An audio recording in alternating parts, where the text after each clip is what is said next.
और इसी बीच अगली खबर आपको बताएंगे, योगी वचन तुरंत एक्शन। देखिए, महिलाओं पर होने वाले अत्याचार को लेकर योगी सरकार की जीरो टॉलरेंस की पॉलिसी की एक बार फिर से झलक देखने को मिली है। आगरा में युवती को तंग करने वाले शोहदों को कुछ ही घंटों के अंदर पुलिस ने गिरफ्तार कर लिया है। पूरी खबर इस रिपोर्ट में देखिए।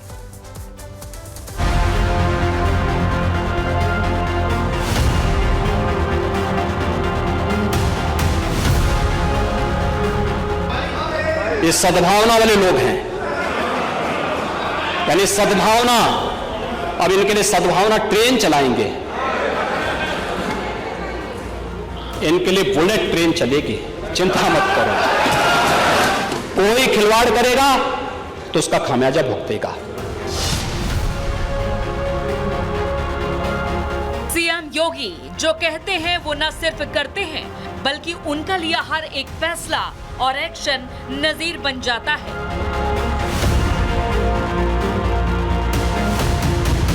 एक नहीं, दो नहीं, बल्कि ऐसे अनगिनत मामले हैं जिसमें सीएम योगी ने लॉ एंड ऑर्डर की ऐसी नजीर पेश की, उनसे दूसरे राज्यों को भी सीख लेने की जरूरत है।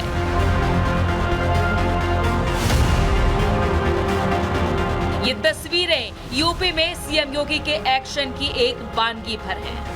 लखनऊ, आगरा, मुरादाबाद, ये उन 3 शहरों की तस्वीर है जहां सीएम योगी के आदेश पर यूपी पुलिस ने न सिर्फ आरोपी को धर दबोचा, बल्कि उनका पक्का इलाज भी किया है।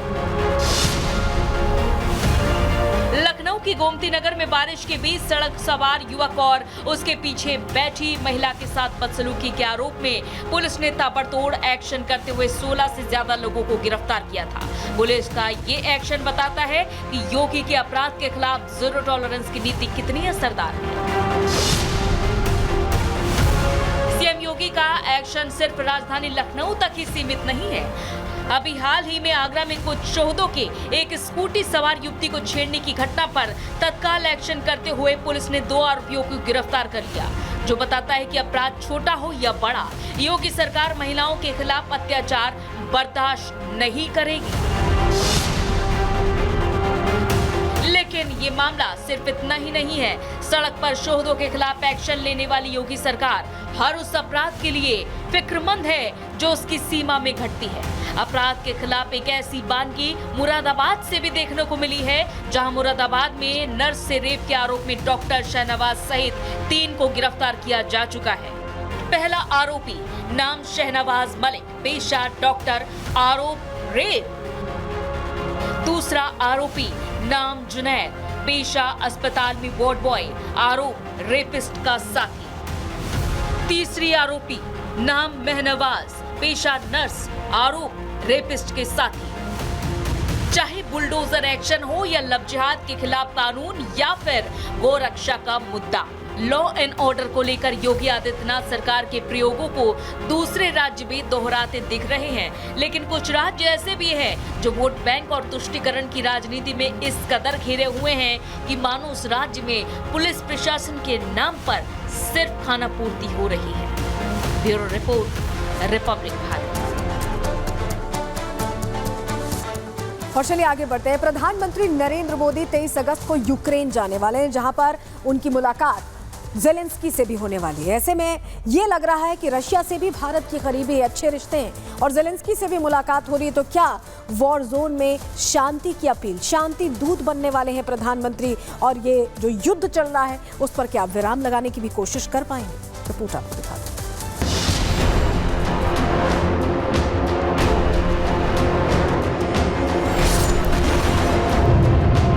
प्रधानमंत्री मोदी का यूक्रेन दौरा, क्या युद्ध रुकेगा?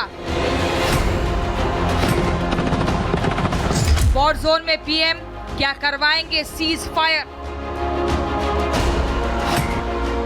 पीएम मोदी यूक्रेन के कीव जाएंगे, शांति का क्या संदेश देंगे? अपने फैसलों से हर किसी को हैरान करने वाले प्रधानमंत्री मोदी एक बार फिर से पूरी दुनिया को चौंकाने वाले हैं। लीग से हटकर काम करने के लिए जाने जाने वाले मोदी इस बार ऐसे देश की यात्रा पर जाने वाले हैं जिस पर पूरी दुनिया की नजर है। वो देश है यूक्रेन। 21 और 22 अगस्त को पीएम मोदी पोलैंड दौरे पर हैं। जहां से वो ट्रेन से 10 घंटे का सफर तय करेंगे और कीव पहुंचेंगे। 23 अगस्त को यूक्रेन में करीब 7 घंटे से ज्यादा समय तक वॉर जोन में रहेंगे।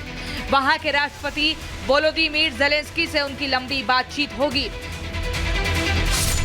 दोनों देशों के बीच कूटनीतिक संबंध स्थापित होने के बाद 33 सालों में ये पहली बार होगा जब कोई भारतीय प्रधानमंत्री यूक्रेन का दौरा करेगा। पीएम मोदी पिछले महीने 8-9 जुलाई को रूस में थे। पश्चिमी देशों को पीएम मोदी का यह रुख नहीं भाया। हालांकि मोदी अब यूक्रेन भी जा रहे हैं। रूस और यूक्रेन के बीच पीएम मोदी के दौरे के बीच सिर्फ 1.5 महीने का अंतर है। तो क्या इसके पीछे कोई बड़ा संकेत है? क्या प्रधानमंत्री नरेंद्र मोदी ने 2.5 साल पहले शुरू हुए रूस यूक्रेन युद्ध के अंत की स्क्रिप्ट तैयार कर ली है? क्या उन्होंने अपनी स्क्रिप्ट पर रूसी राष्ट्रपति व्लादिमीर पुतिन से मोहर लगवा ली और अब यूक्रेनी राष्ट्रपति वोलोदिमीर ज़ेलेंस्की के सामने इसे पेश करने जा रहे हैं? ये सवाल इसलिए काफी गंभीर है क्योंकि दुनिया प्रधानमंत्री नरेंद्र मोदी पर आस जता चुकी है कि वो चाहे तो रूस यूक्रेन युद्ध खत्म करवाने की राह तैयार कर सकते हैं। पीएम मोदी रूस भी पुतिन के बुलाने पर गए थे और यूक्रेन भी ज़ेलेंस्की के बुलावे पर जा रहे हैं। इससे एक बात तो साफ है कि पीएम मोदी की विश्व गुरु वाली छवि है, उससे दुनिया सहमत है। दुनिया मानती है कि मोदी दोनों देशों के बीच चल रहे युद्ध को रोक सकते हैं। जैसे कि दुनिया भर के ताकतवर नेता खुलकर स्वीकार करते हैं कि मोदी विश्व पटल पर एक प्रभावी शख्सियत हैं, तो फिर वो रूस गए इसलिए किसी दबाव में सिर्फ संतुलन साधने के लिए यूक्रेन तो नहीं जा रहे होंगे। बस 1.5 महीने के अंतर पर दोनों देशों की यात्रा के पीछे मकसद कुछ तो बड़ा होगा। Bureau report, Republic Bharat.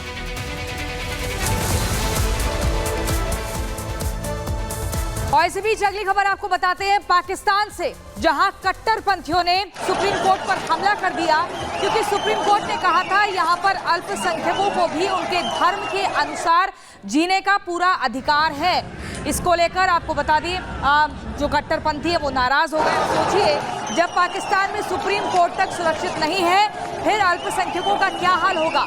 Pakistan के चीफ जस्टिस काजी फैज ईसा के सिर पर कट्टरपंथियों ने 1 करोड़ का इनाम रख दिया, जिन्होंने एक अहमदिया व्यक्ति मुबारकी सानी को राइट टू रिलीजन के तहत इस निंदा के आरोपों से बरी कर दिया था। इसके बाद हजारों कट्टरपंथियों की भीड़ सुप्रीम कोर्ट में घुस आई और चीफ जस्टिस काजी फैज ईसा के इस्तीफे की मांग करने लगे। ये 3 तस्वीरें आप देखिए पाकिस्तान में सुप्रीम कोर्ट पर कैसे अटैक किया जाता है। कट्टरपंथियों ने हमला बोला। पाक चीफ जस्टिस असुरक्षित है क्या, ये बड़ा सवाल है क्योंकि इन्होंने यानी कि पाक चीफ जस्टिस ने ये कहा था अल्पसंख्यकों के सामने कि उनको भी अपने धर्म के अनुसार जीने का अधिकार है।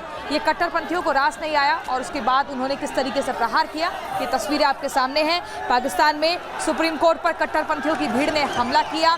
जज पर इस निंदा का आरोप क्या है आपको दिखाते हैं, 1 मिनट की रिपोर्ट। तस्वीरों में दिख रही उग्र भीड़ और बैरिकेड को तोड़ते हुए लोग, हाथों में कट्टरपंथी नारे लिखे पोस्टर और झंडे के साथ सड़कों पर उतरी ये भीड़ पाकिस्तान की है। लेकिन ये भीड़ किसी जायज मांग के लिए सड़कों पर नहीं उतरी, बल्कि कट्टरपंथियों के इस समूह ने देश की सर्वोच्च अदालत पर हमला बोल दिया है। जी हाँ, सही सुना आपने, पाकिस्तान के इस्लामाबाद में कट्टरपंथियों की भीड़ ने सुप्रीम कोर्ट पर हमला बोल दिया। कोर्ट पर कट्टरपंथियों का आरोप है कि मुख्य न्यायाधीश काजी फैज ने ईश निंदा की है।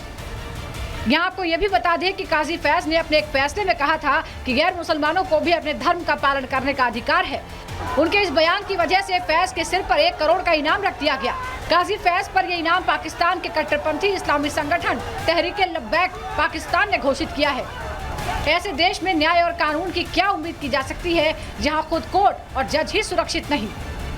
Bureau report, Republic Bharat.